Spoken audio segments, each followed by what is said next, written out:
观众朋友，今日个好模范收看福起来雅面谷刘浩明，屏东科技大学附设的厨艺教学医院，一直以来对我们通报的治疗来讲的话，有巨大的贡献。也今年后睇我们屏东市一成立的一个成长的分院，有本贵多位有陌生人来提供个专业的一个医疗服务。我哋今日有想到嘅，如喺我哋成长分院嘅院长系用嚟教书来到我哋福起来，有人分享讲，对啊成长医院有乜嘅特别嘅，我哋马上欢迎我哋院长来到现场。院长好，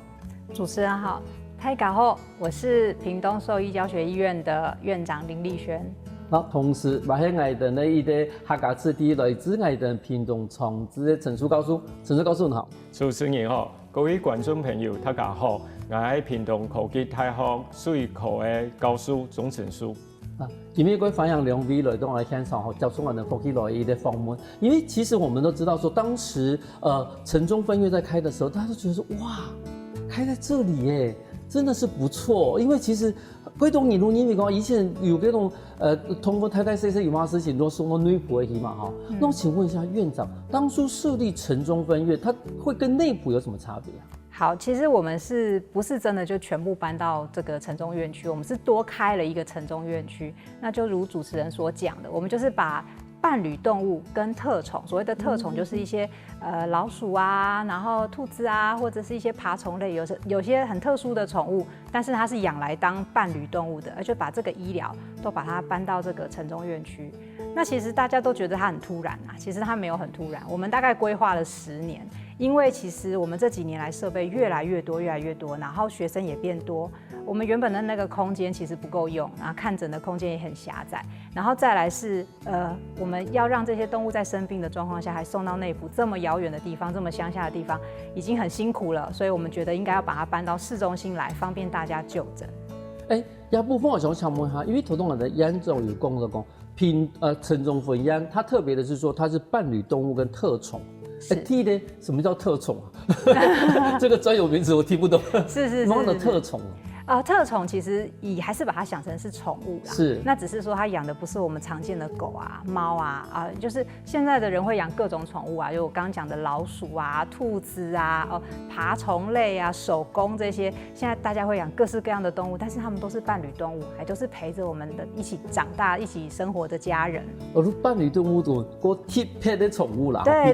特別的寵物，特殊寵物。柳東內埔那邊的話，那它是什麼樣子的一個醫療的對象呢 ？OK， 那內埔那邊的話，我們原本其實就還有大動物，然後還有野生動物。那我們的大動物看牛啊、馬呀，然後羊啊這些動物。那我們還有野生動物，像我們學校還有那個野生動物保育中心，也有一些特殊各式各樣的動物都在那個地方。那因為那些動物多半不是帶來醫院看診，而是不同專長的老師，他會去那個地方看診，去看那些動物，所以那些還是留在原本內埔的那個院區這樣子。其實按你分享來吼，真正都感覺到嗰清楚啦吼，因為講大家的叫沒有行到內埔去，實在是有一點遠吼。是的。但是這樣子的一個教學醫院來說的話，跟我們一般會去看到的一些寵物醫院有什麼差別？我們因為是教學醫院，你可以把它想成像人的就是教學醫院或醫學中心所以我們的設備會多很多，然後我們會分很多細的科別，不是只有一般的家醫科，我們還有內科、外科還有檢驗檢驗有專門檢驗的科別，然後另外還有影像科這些，所以因應不同的科別，我們有各式各樣不同的檢驗的儀器。就是有內科、外科，甚至還有檢驗科。是的。甚至還有我們所謂的是影像的部分。是的。那亞部分我想問一下高叔，因為其實你這個算是我的小動物外科部的主任。因為頭先我的他有提供為什麼叫做小動物？好，就等於講你這個可能專長是屬於小動物的部分。但頭先我的嚴總嘛也講到有關於影像的部分。影像的部分，現在反正算是外科嘛，內科來講，也被使用的範圍很廣嘛。從以前我哋畢業是差不多25年前，25年前嗰時畢業嘅時候，我哋屬於啲看片，嘅醫院地部有 X 光已經清好嘅，因為佢清貴啊。唔過 X 光吼，唔可以看到嘅東西唔係講清楚。唔啲嘅時候，嗰時我哋會同佢主任講主任講望下杜斯達科嚟看好看啦。唔過杜斯達科嘅時陣打过来有时可唔是啦，啊，都管控起来，啊，有时阵咧打过来啊，坏咧冇办法处理，嘛还管控起来，啊，唔过土注意拿钱咧，伊去花钱咧啊，啊，唔过唔係佢都冇做啊，啊，所以講也萬咧主任佢冇辦法接受一種嘅事情，因為也萬咧教育同咩同嘅對人嚟講，佢都硬係死人呀，唔用可以講都市打過來，啊，唔係佢都冇做咯。係啊，所以講也萬咧影像嘅話，佢可以有 X 光、超音波、斷層掃描，啊個還有嘅核磁共振，佢可以本來咧睇開刀前，錄底下乜嘅事情，可以同主任可以同佢討論講，我開刀還唔可以開刀，啊樣會開，啊可以會發生什麼事，啊也錄影像本來咧一個好處吧。头先我哋咧高叔有講到講，其實睇下醫院的地方有 X 光、超音波，還有核磁共振哦。是。它等於講，它的設備其實完全不就是跟一般的門診根本完全不是同一個等級。不是，所以我說它是教學醫院等級。那因為剛剛教授有講到這個 CT 嘛，電腦斷層，那我就特別講一下，我們搬到新院區之後，很多舊的設備都搬到新的院區，但是我們有買一個新的東西，就是160切的電腦斷層掃描。那這個跟長庚醫學中心他們用的其實是同一個等級的一個設備，然後而且我們還有搭載，例如說我們可以有現在都流行 AI 嘛，那我們的影像 AI 處理，那為什麼獸醫要用到影像AI 處理？因為我們的動物大小差很多，我們前幾天才拍了一個400多克的一個蜥蜴，可是我們在前一陣子拍了一個100多公斤的獅子，然後我們甚至這種大型的動物可以到200-300公斤都可以，所以我們還特別定制了那個台子是可以放300公斤重量，這個一般人也不會用到這樣子的一個台子，所以要有這些的設備，然後可以讓我們看到很清楚身體裡面發生了什麼事，而且我們還可以拍各種體型，從很小的到很大的，我們都可以拍攝。嚴總，這部分我有問題，因為我的你那來講的話，反正我們人大概就長這個樣子，最多就是200公分嘛，哈，最皮差不多100公斤嘛，哈，所以說它的圓大概就是這個樣子的圓，然後我們就塞得進去。對，那個是頭有講都講啊，一個小小的幾百公克的一個手工，或一個安泰達斯，那它是同一台在做嗎？還是說其實你有大中小台？沒有，我們只有一台機器，一台機器就要好幾千萬，所以不太可能很多台。可是問題它的圓要有多大啊？我們那個圓其實是跟人的是一樣大小的，那所以變成是要能夠進得去那個圓的大小的動物才可以拍。是。那當然也是有些設備會做得特別更大，那可能專門要拍到500公斤、600公斤的動物。那我們大部分大概就是可以拍攝到野生動物，獅子啊、老虎啊這些。可是10塞人一批啊？可以，那個大概有50-60公分就對了。不是，它其實是一個圓圓的洞，然後它其實是一個床嘛，那動物只要躺在那個床上面，它只要能夠這個身體過得了那個圓，趴着過去也可以，對就可以，而且只要身體可以把手腳靠過來一點，對，這個就是獸醫比較特別的地方，我們都要去做這些事。變成講，等面對你，其實它的大小不像人，其實人的話大概就是這樣子的 size 了，對。但是你們要面對的真的是一個小小的一個手工，它以不用可以根本就你不注意。你也不知道掃到哪裡去，就是一個巴掌大的、小小的，甚至一個小指頭大的，到一隻很大的動物，那都是我們要管的。跟下部分嘅小強問下高叔吼，應用嘅情形底下，因為我哋提講做個 CT 貴嘛吼，咁應用嘅情形底下，那我隔天要做CT，啊，同時中醫嘛同樣，而家做個 CT，而家成日醫醫健保哦，通會是話冇哦，哦，咁你做 CT 嘅時間係咪按滿注意？哎呀，斷層掃描。什麼時候要做？說實在嘅，由醫生來決定。醫生我選看片啊。咱底下講，講有需要做 CT 啊，冇做 CT 啊。不過照這個 CT 哦，不便宜啊。而且還要做麻醉。所以講啊，在事前我們都要跟主任討論很多。講到麻醉哦，因為其實我對這種事情都很有興趣了，院長。像動物的麻醉，它的劑量也是跟人一樣，是看體重嗎？對，它是看體重，但是有時候我們還會看體表面積，有各式各樣的計算方式。對，佢都冇用嘅計算方法啦。不過，佢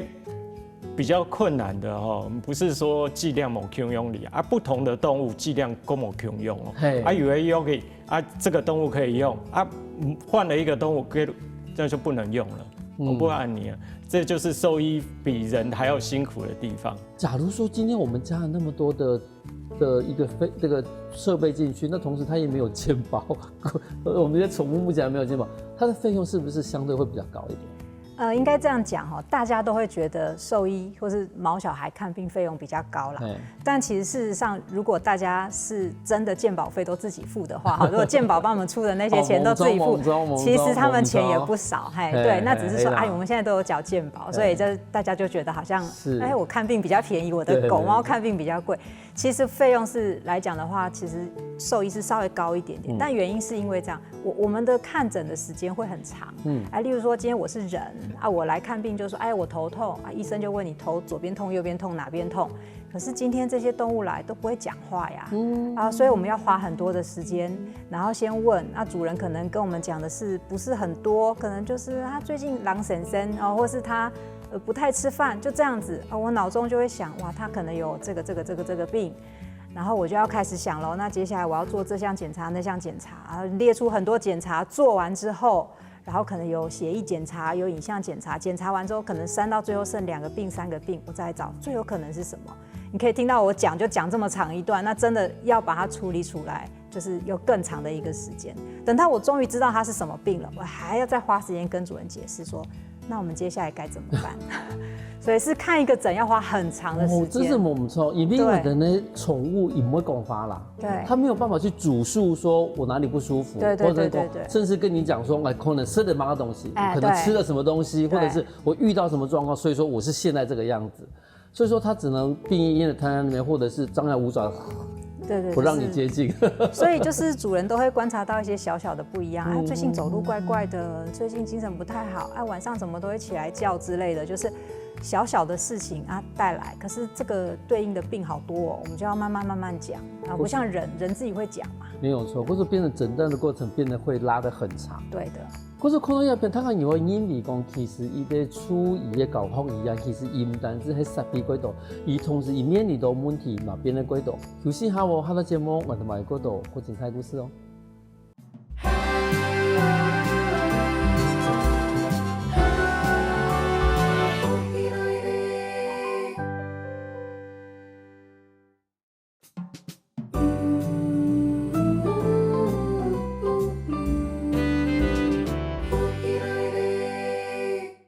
翻過來福起來嘅，所以節目來自我哋屏東國際大學處理教學院嘅林立賢院長，同時我哋嘅系統部外科主任鍾成書教授來到嚟現場，同嚟分享講當初做某個實驗也為一啲沉重嘅分享。我就想問下院長因為其實從我哋人看平樣嘅因為我哋呢衛福部嘛，我同人講細片一天我去診所看，太片放當去教學醫院看。但是你看今天來一啲教學醫院睇我哋的沉重分享，你會不會擔心說很多人就是說我是小病就跑到教學醫院去看？其實我們還是希望大家小病還是找家庭醫師看，因為他最了解嘛。然後再來是因為那個可能就是自己家裡附近的醫院，然後他們開的時間也比較長。像我們教學醫院，其實我們晚上或假日其實是沒有看診的。那有時候這個病他說來就來你也不知道什麼時候會發生。所以就是平常養成一個習慣，有一個固定的看診的醫師，他也比較了解這個動物。那當這個醫師他如果覺得有需要，例如說更進階的檢查，像我們剛剛講到，我們有很多的設備，或者是說，這個病好像比較複雜，甚至需要做複雜的手術的時候，我們就希望這個醫師把這個病轉到我們這邊來。那我們醫院其實比較特別是，我們就是一個後送的中心。那我們一直很努力的在跟周圍的醫院建立一個轉診制度，所以像我們還有官方 LINE。我們教學醫院還有官方 LINE， 然後會歡迎這些醫師呢，就是轉診過來，我們就跟你講這個動物發生了什麼事，那接下來你是要回去治療，還是說要留在我們這裡做處理有時候我們處理完之後，動物有些小病小痛，我們還是回去原本的醫院繼續治療。然後我們也不是只有屏東當地而已，其實我們的動物的來源，很多主人其實是從高雄然後或者是台南嘉義，然後甚至有台東花蓮的。所以我們其實搬到市區的目的也是因為就是說比較多的人比較方便來到這個地方。有部分的小朋友陳述告訴因為頭先我哋嘅院長有講到講要有家醫，譬如家醫科先看過但是我想其实人如果都无去看加医科啦，唔是讲小动物，其实佢遇到人都因为哎我身体咩我又唔会死的，我都叫我又唔得嚟痛。嗰種加醫科也伊啲想法，我都講夫犬嘅醫院嘅伊啲想法，亦對人家嘅小寵物嚟講啊，發係咪幾重要嘅伊啲想法？係啊，也真重要嘅，因為同人共用啊，唔係嘅平率太太醫院一看，我等清久呢，而且大醫院哦，講實在佢要處理嘅夠複雜嘅個病啊，人家簡單嘅病吼，喺大醫院哦。講實在都會浪費他們的時間啊，會浪費醫療資源啊。可以話都同人共用啊，有一個家醫科啊，你的分級的概念哦，你在醫療上面大家可以做分工啊，你們講好。但是我想問一件事情講，因為像這個係外口注意嘛，因為有時間如果做事情有發生到個假，譬如講叫你不要俾你衝動，但問題像安尼嘅事情，有時間一般那個。診所以作為一個醫療的算是一個醫療照顧，他可能沒有辦法做到這麼深的那麼大的一個照顧的話，那他怎麼辦？他還是先在醫院裡面去照顧他，一直等到大概就是說，適合的時候再送到後面去。要麼就是說，他一開始的話，本茶葉種都安用以後，這個最緊急的部分，他還是會需要一般的診所。就是你可以處理的，先趕快處理，然後本嗰邊的醫生先檢查，講也是係清楚有嘅，還清複雜嘅，再來同佢聯絡，我哋在底下我用去準備啊。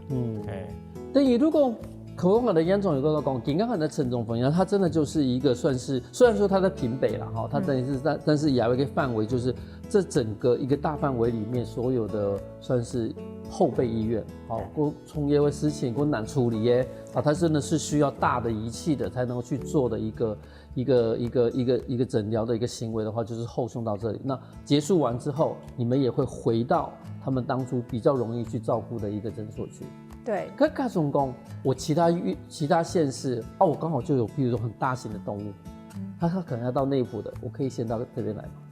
你是說體型比較大的動物嗎？對，就是大的動物。我覺得說我現在送到內埔太晚了啊，我到屏東市不是比較近嗎？哦，如果真的是體型比較大的，因為我們這邊還是分流了嘛，我們這邊就還是看犬貓跟伴侶動物嘛，所以其實就還是要請他到內埔去。對，而且其實大部分那個我們會直接老師會出診啊。你說是大的，就說牛啊、馬呀，那個都不是動物帶來的，那個都是老師會去那個地方。老師會去，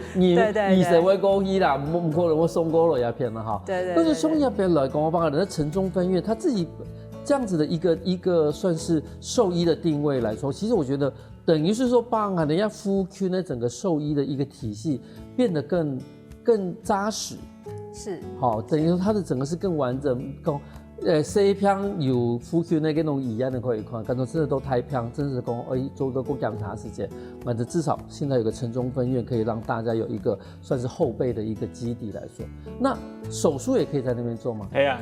因為手術同影像共用啊，因為講迄設備吼冇共用。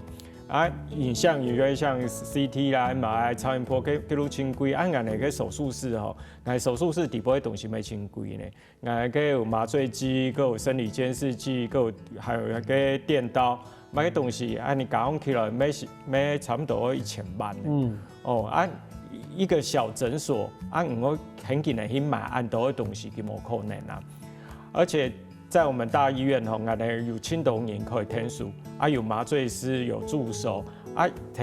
在那個小醫院底部，可能開刀的醫生伊咧認你，所以說那種大手術佢都冇可能。不過要買我哋都會跟外面醫院合作嘛，佢哋沒有辦法開得到，佢哋都來我哋入邊，人哋開刀開hết，冇事情咧，再歸去給原本的醫院本地人照顧。不過其實有一個按專業的手術室來說，其實我想他們會非常的放心啦。但是手術室有多間啊？要麼有4間。有4間。有4間，有3間是主要骨強的、乾淨的手術室，一般就講佢骨頭啦、骨折啦、杜絲啦，各種。这种手术啊，有一点吼，比如做牙科，看牙齿的，啊牙齿的这种清黑浊的，啊给同就有分开，啊亚马一共有4间手术室可以做牙的事情。牙口味还要另外有一个手术室。其实我们现在兽医分科分很细哦，就是不是只有内科、外科，像外科还分更细，就是有软组织外科、骨科，然后脊椎手术啊、内视镜、微创手术、眼科、牙科啊，牙科我们也做根管啊，也做矫正啊，都做。然后眼科的手术，什么白内障啊，然后雷射手术啊，这些就是看，其实跟人的科别已经都几乎是差不多的，所以是分得非常非常的细。然后我们不同的医师也都各自有不同的专长。可是要不分的话，我就有个问题说，因为我们说人的医生来说了，好，那他在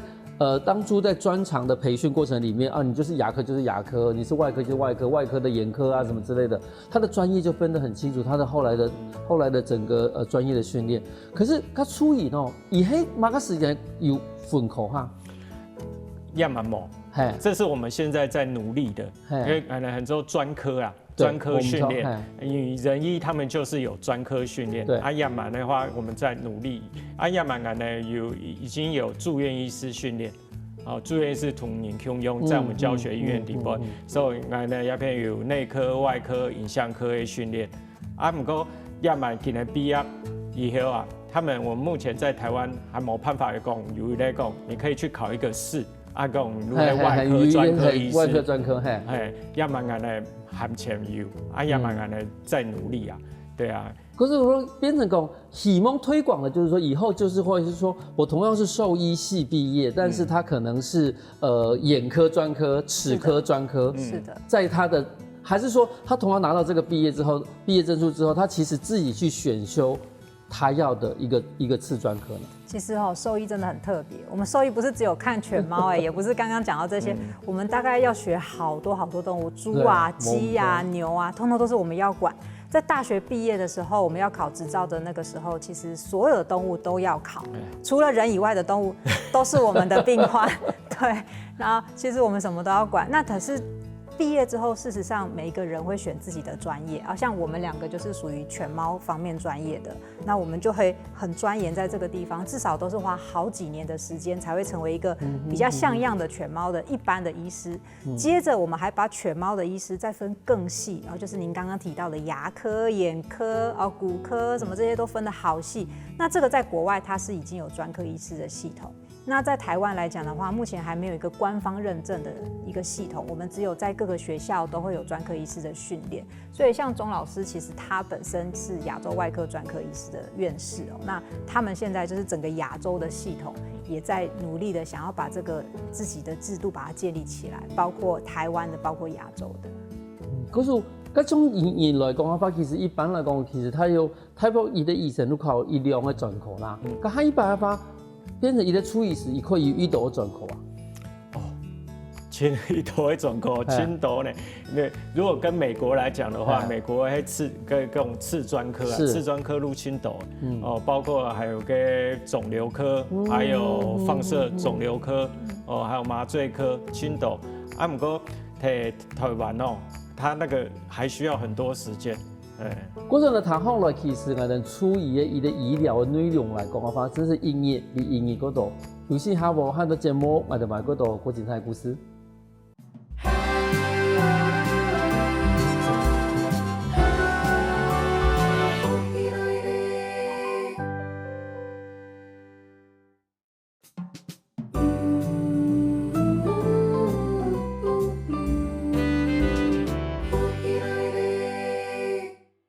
反古來福起來嘅，所以就我哋分享喺屏東國際大學處於教學醫院咧，伊嘅醫療嘅內容，我都想問一下院長，因為其實簡單來講嘅話，我哋咧毛小孩然後寵物嘛講，其實也為伊的品質各種越來越多樣的。那現在的寵物來說，它跟以前的一個疾病有相同嗎？還是有不相同的地方？這個差很多。我已經大學畢業到現在25年了。我們那個時候的病大概就是傳染病啊，然後就是心絲蟲啊，得個什麼病或者被車撞了就沒了。所以狗其實沒有活很長。但是现在其实大家真的是当小孩养啊，所以其实就照顾得很仔细、很小心，命也就活得很长。其实活了很长，就有很多就是年纪大才会遇到的病，像肿瘤啊，或是退化啊，狗狗、猫猫也有老年痴呆哦。然后他们还会有瘫痪啊，需要复健啊，所以也是有复健、长照这样子的一个需求。所以现在的疾病跟以前是完全不一样的，也就是因为这样，所以我们才为什么会有很多的影像诊断。是哦，可是等于如果人家要宠物来讲，一育一重命诶。可是等于讲从人肉的中央那讲，肉嘛会有几多偏毛失智啊，什么之类的。有时候在影片上也会看到失智啊或这样的问题。那等于就是说，那我们会面对它骨质疏松的问题吗？骨质疏松不会呢，在动物来讲的话，我们比较不会看到骨质疏松的问题。在以前来讲的话，还会有那个就是说营养的问题，在小的时候没吸收啊，给它不对的东西吃啊，也蛮公司在叫伊唔会看到这种个问题。可是，但是营养漏发嘛，除了骨质疏松，譬如能够失智，好，如失智嘛哈，然后骨质疏松，我都讲，甚至都讲会有一些大小便失禁。任何身体功能的一个退化了哈，那这样子怎么去处理啊？我们现在比较常遇到，如果是像退化，有时候就是神经的退化嘛，或者是没办法控制，或是关节炎，跟人一样也是会有那种关节炎的问题，所以有一些疼痛的控制啊，然后还有包括一些保健品的开发啦，然后其实更多的其实是肿瘤，因为肿瘤真的现在是一个，我觉得在人跟动物都一样，是一个很多的疾病，所以我们包括肿瘤的治疗，除了开刀、化疗、放疗。然后在这之前，我们当然还有影像诊断这些，还有评估它的治疗效果，也是影像诊断。就是整个这个肿瘤的这个科学是一个蛮发达的。可是等于讲，看后来其实真的还被兽医的一个专科的分业哈，专业的分科真的是会越来越清楚，因为其实它就跟人的一个治疗几乎是雷同的嘛。是的。那你刚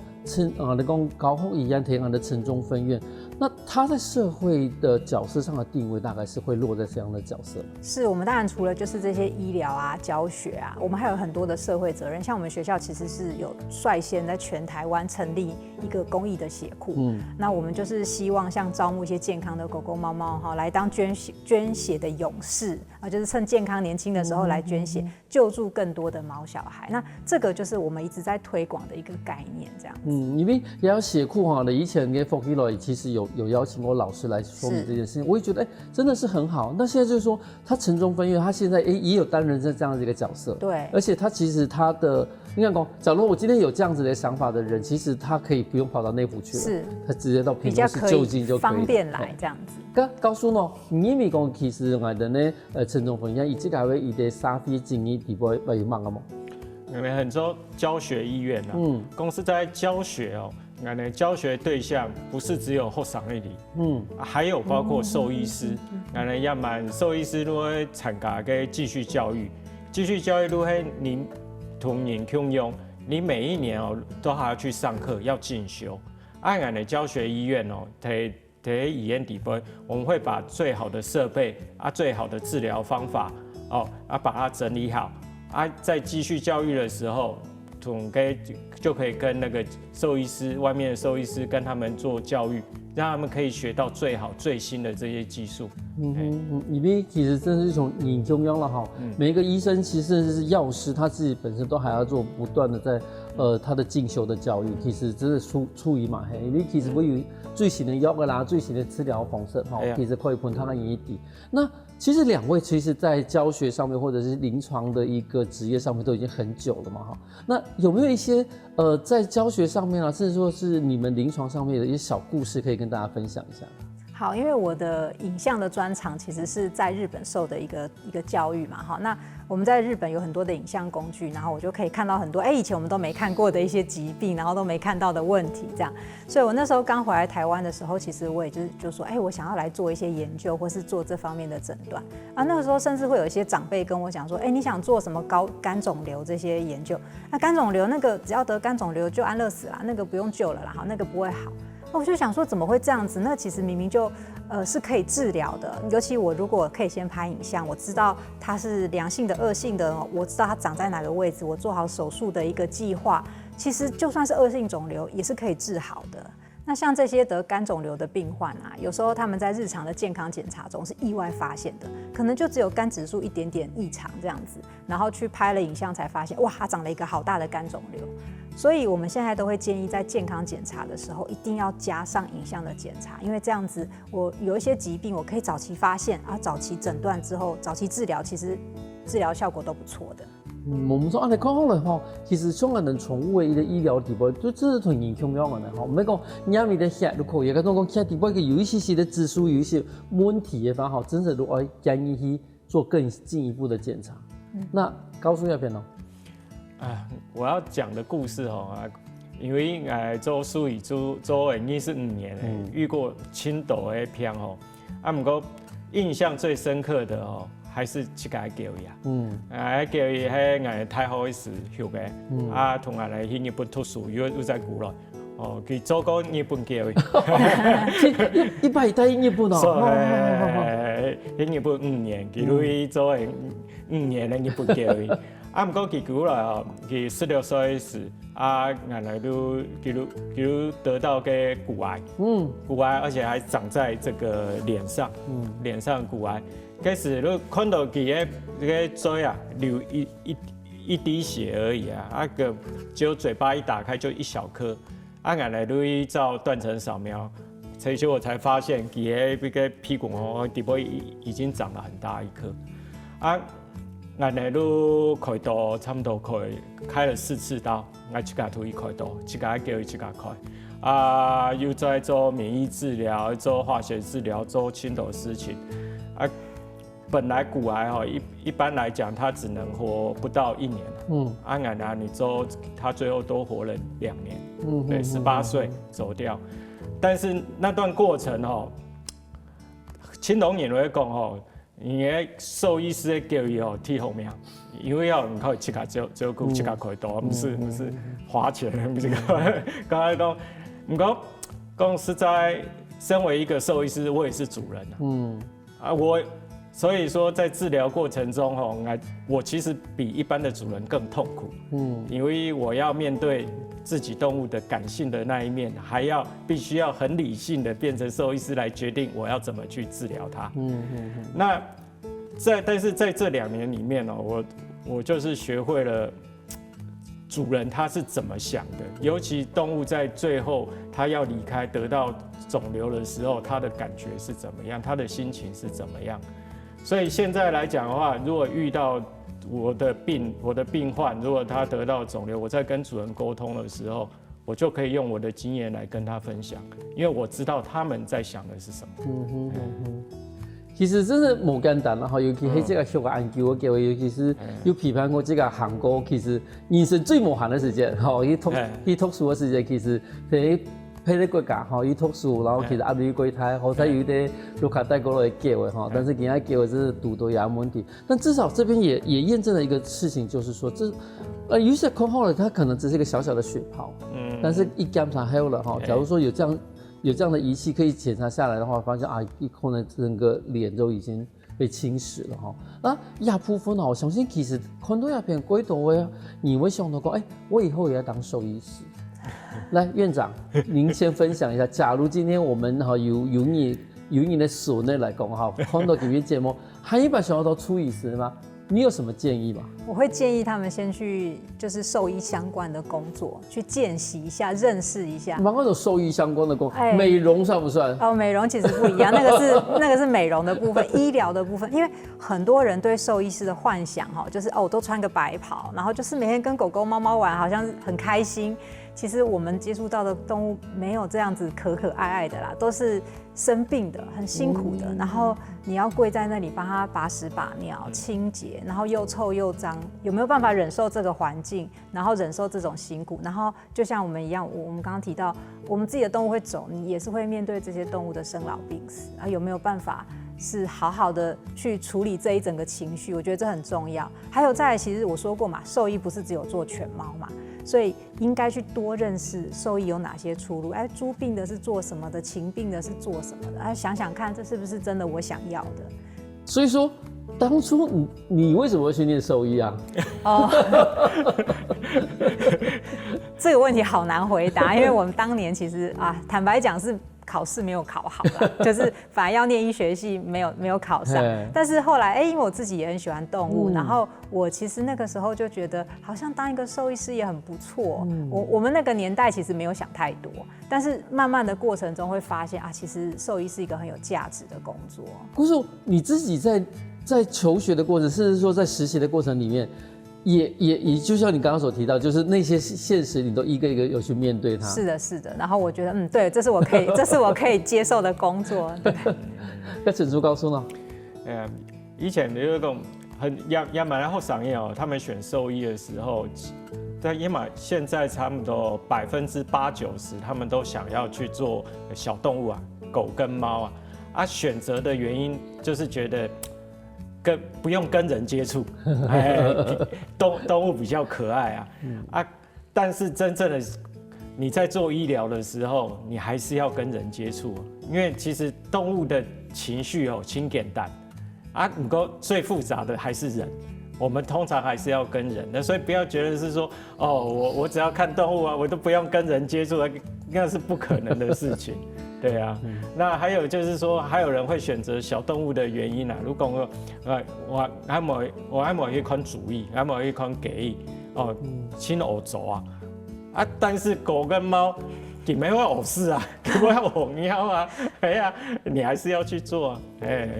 所以说这些职业你要选择上面哪个职业你一定要先去了解再来做会比较好。